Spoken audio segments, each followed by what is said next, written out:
Hello friends, welcome back to our another video. तो आज हम बात करने वाले हैं हमारे भारत के एक ऐसी सभ्यता के बारे में जो विश्व में अपनी एक अलग पहचान रखता है, जिसकी वजह है इसकी आज से लगभग 7 से 8 हज़ार साल पहले की उन्नत और विकसित शहरी प्रणाली। तो आज से 102 साल पहले सन 1921 में दयाराम साहनी ने हड़प्पा नाम सभ्यता की खोज की। भारत का इतिहास सिंधु घाटी सभ्यता के जन्म के साथ शुरू होता है। यह लगभग 2500 ईसा पूर्व दक्षिण एशिया के पश्चिमी भाग में, जो कि वर्तमान में पाकिस्तान और पश्चिमी भारत में फली फूली थी।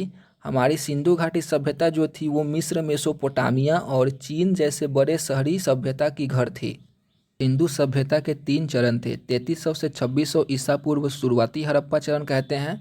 2600 से 1900 ईसा पूर्व तक परिपक्व हड़प्पा चरण था और 1900 से 1300 ईसा पूर्व जो इस सभ्यता की अंतिम चरण थी।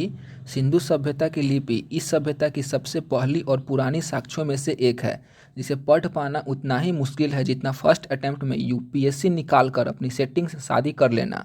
क्या बोला तूने? कहने का मतलब अभी तक इसे कोई भी पढ़ नहीं पाए हैं। हड़प्पा संस्कृति अपने नगर नियोजन प्रणाली के लिए प्रतिष्ठित थी। क्योंकि यह शहरी सभ्यता थी तो इसके घर ईंटों के बनाए जाते थे, जो कि एक सिस्टमैटिक वे में बने थे। उस समय अन्न भंडार भी थे जिसमें अनाज को बड़ी मात्रा में रखा जाता था, जो कि इसका उपयोग आज भी होता है। उस समय घर पक्की ईंटों के बनाए जाते थे, जो आज भी होता है। इस सभ्यता के हर घर से एक नाली निकलती थी जो रोड से होते हुए कई और नालियों को जोड़ती थी। इससे यह साबित होता है कि उस समय साफ सफाई पर भी अधिक जोर दिया जाता था। इस सभ्यता की कुछ शहरों जैसे धौलावीरा और लोथल के बस्तियों की किलेबंदी की गई थी, जिससे यह सुनिश्चित होता है कि प्रजा की सुरक्षा कितनी मायने रखती थी।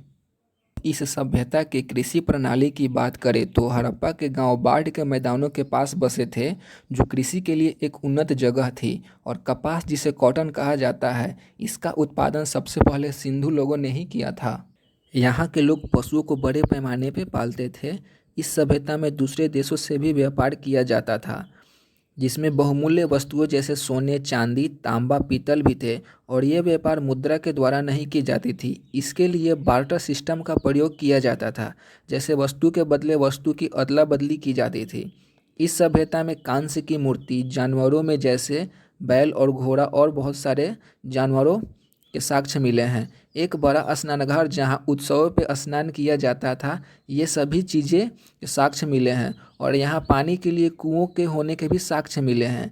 यहाँ मिट्टी के बने घड़े, मनके जिस पे नक्काशी किए गए थे, जो देखने में काफ़ी आकर्षित लगते हैं, तथा 2 पहिए वाले खिलौने के भी साक्ष्य देखने को मिले हैं। तो अब वीडियो को अंत करने से पहले ये जान लेते हैं कि ये सभ्यता इतनी उन्नत और विकसित थी तो ये खत्म कैसे हो गई।